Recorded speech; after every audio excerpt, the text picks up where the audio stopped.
S'il y a une qualité que j'ai remarquée dans la plupart des entrepreneurs qui ont du succès, ou même simplement des personnes qui ont des responsabilités dans leur entreprise, peut-être dans leur église ou dans une association, c'est qu'elles sont généralement toutes des personnes entreprenantes.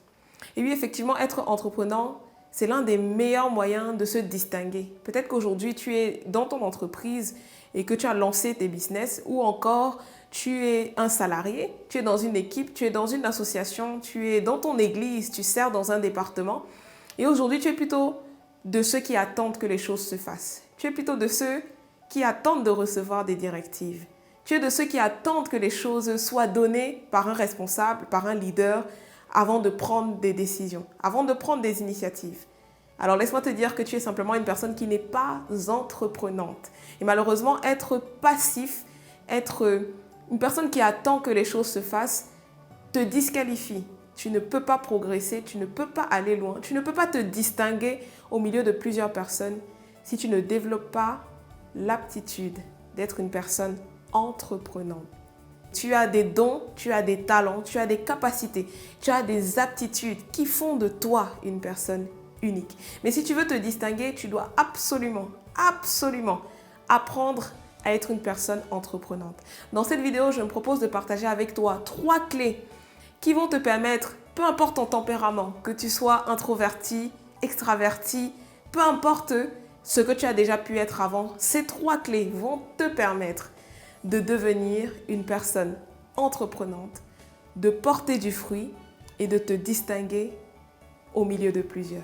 Bonjour, je suis Nelly Tcheko, entrepreneur et cofondatrice avec Alain Patrice de cette plateforme Les Clés de l'Afro-Business. Sur cette chaîne, nous nous proposons de partager avec toi les conseils, les pratiques et les idées de business qui te permettront à toi aussi de te lancer dans le business, de créer des entreprises, de générer plusieurs sources de revenus afin de prendre ton envol financier. Aujourd'hui, nous sommes dans la rubrique Motive-toi, qui est une rubrique que nous avons conçue pour toi, pour t'aider à te motiver à te lancer dans le business, te motiver à persévérer dans tes business, te motiver à voir grand et te motiver à atteindre tes objectifs. Avant d'aller plus loin, je te propose de faire 2 choses. La première chose, c'est de t'abonner si tu n'es pas encore abonné à cette chaîne. Peut-être que tu es nouveau et c'est la première fois que tu suis cette vidéo.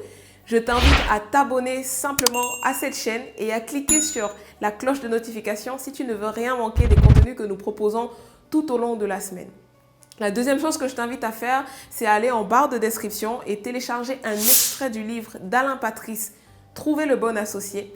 Dans ce livre, tu recevras les clés qui te permettront à toi aussi dans tes affaires, dans tes business, de prendre ton envol et d'avoir du succès. Alors, je vais ouvrir une petite parenthèse pour informer tous ceux qui ne sont pas au courant que nous proposons des formations et des séances de coaching dans l'immobilier, dans l'agribusiness, dans le lancement d'une création d'entreprise, que ce soit une idée de business simple ou une création d'entreprise de façon effective. Je te propose de retrouver en barre de description toutes les informations sur les formations, les coachings que nous organisons pour t'aider à prendre ton envol financier. 3 clés que tu dois absolument développer, mettre en pratique dès aujourd'hui, dès la fin de cette vidéo, pour devenir une personne entreprenante. La première clé que tu dois mettre en pratique, c'est d'être quelqu'un qui observe. Alors peut-être qu'aujourd'hui, tu es dans ton travail, ton boulot actuel, tu as un CDI, tu es salarié et tu es dans une équipe et tu n'as jamais pris le temps d'observer ce qui se fait. Tu n'as jamais pris le temps d'observer les pratiques, d'observer les process. Peut-être que tu es pris dans le train quotidien, tu es pris dans l'opérationnel, tu es pris dans les tâches à faire chaque jour, tu es pris dans les livrables à avoir chaque jour, mais tu n'as jamais pris le temps de prendre du recul et d'observer. Pourquoi est-ce qu'il est important d'observer? Parce que quel que soit le milieu où tu es, que ce soit dans ton travail, dans ton business, dans une entreprise, une association, dans ta famille, il y a toujours des choses à améliorer parce que rien n'est parfait. Rien n'est absolument bien fait et complet et parfait. Il y a toujours des moyens de faire mieux. Alors, au-delà des objectifs que tu reçois peut-être de ton boss, au-delà des directives que tu reçois peut-être d'un leader, d'un responsable, il est important pour toi de prendre du recul et d'observer. Quand tu observes, les questions qu'il faut que tu te poses, c'est de savoir aujourd'hui, on fonctionne d'une certaine façon. Aujourd'hui, peut-être qu'il y a un process qui est établi. Aujourd'hui, il y a une pratique qui est faite. comment est-ce qu'on peut faire pour faire mieux, pour faire plus vite, pour faire quelque chose de meilleure qualité? C'est des questions que tu peux te poser pendant ta phase d'observation parce que c'est par là que tu vas pouvoir détecter des moyens d'améliorer ce qui est fait. Dans ton entreprise aujourd'hui, peut-être que tu as défini un process et tu as besoin de prendre un temps de recul, de prendre le temps de te poser la question, qu'est-ce que je fais aujourd'hui et comment est-ce que je peux faire pour faire plus vite ce que je fais? Comment est-ce que je peux faire pour délivrer des résultats de meilleure qualité que ce que je fais aujourd'hui? Peut-être que dans ton travail aujourd'hui, tu es salarié, tu es dans une équipe, tu as reçu des objectifs, mais je t'invite à prendre 30 minutes et même 15 minutes et simplement te poser la question, aujourd'hui, l'équipe fonctionne d'une certaine façon. Aujourd'hui, on fait les choses d'une certaine façon. Mais comment est-ce que nous pouvons faire pour faire plus vite, pour faire mieux? Peut-être qu'il y a des choses que tu peux automatiser. Peut-être qu'il y a des choses qui peuvent être simplement éliminées parce que ce sont des mangeurs de temps, des mangeurs d'énergie que tu peux proposer qu'on élimine. Peut-être qu'aujourd'hui, tu es dans une association, dans ton église, tu sers dans un département et tu ne t'es jamais posé la question comment est-ce qu'on peut faire pour faire mieux? Alors, il y a des personnes qui remarquent des choses qui ne sont pas bien faites, qui observent et qui ont observé des choses qui ne sont pas bien faites, mais qui s'arrêtent à là. Pire encore, il y a des personnes qui critiquent ce qui est fait, qui murmurent dans leur cœur, qui se plaignent de ce qui est fait. La deuxième clé qu'il est important de mettre en pratique si tu veux devenir quelqu'un d'entreprenant, c'est simplement une fois que tu as observé ce qui peut être fait mieux, ce qui peut être fait plus vite, tu peux te poser la question de savoir quelles sont les solutions que je vais mettre en place ou que je peux proposer qu'on mette en place pour que l'équipe fasse des choses qui soient meilleures que ce que nous faisons aujourd'hui. Alors, j'insiste sur le fait d'être une personne qui cherche des solutions. Il faut être un solutionneur de problèmes. Lorsque tu identifies des problèmes, tu as observé des problèmes, tu as observé des choses qui ne sont pas correctes, qui ne sont pas bien faites, il faut que tu sois la solution, tu sois la personne qui propose des solutions. Alors, peut-être que parfois, tu vas observer des problèmes et tu te dis, ce n'est pas dans mon domaine de compétence. J'ai envie de te dire que Google est ton ami. Oui, Google est ton ami parce qu'aujourd'hui, sur Internet, on peut trouver énormément de choses.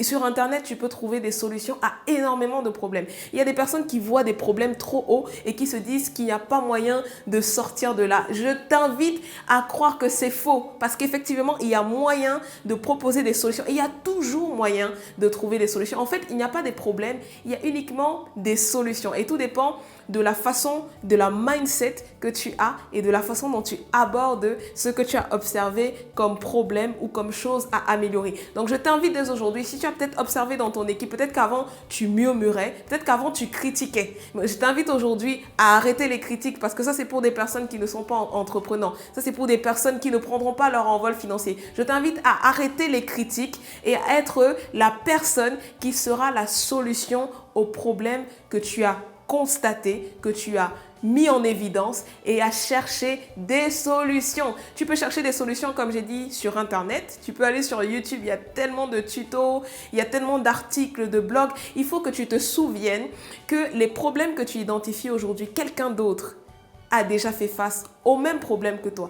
L'enjeu, c'est simplement d'aller chercher la solution. Et ça, c'est quelque chose que plusieurs ne font pas. Ils sont paresseux, ils sont passifs, ils attendent que la solution vienne de leur responsable, de leur leader, de quelqu'un d'autre et pas d'eux. Mais tu peux être la solution au problème que tu as identifié. Donc, à partir d'aujourd'hui, je t'invite à être un solutionneur de problèmes et à apporter des solutions dans les différents lieux où tu œuvres, où tu sers, où tu travailles. Sois un solutionneur de problèmes. La troisième clé qu'il faut absolument que tu mettes en pratique, ce n'est pas simplement, vous voyez, il y a des personnes qui proposent beaucoup d'idées. Voilà. La troisième clé, ce n'est pas uniquement d'être ceux qui proposent des idées, mais d'être de ceux qui agissent, de ceux qui font. Voilà, on n'a pas simplement besoin ou d'avoir des personnes qui proposent des idées, mais on pourrait faire ci, on pourrait faire ça. Mais quand tu regardes ce qu'elles font de façon concrète, elles ne font rien.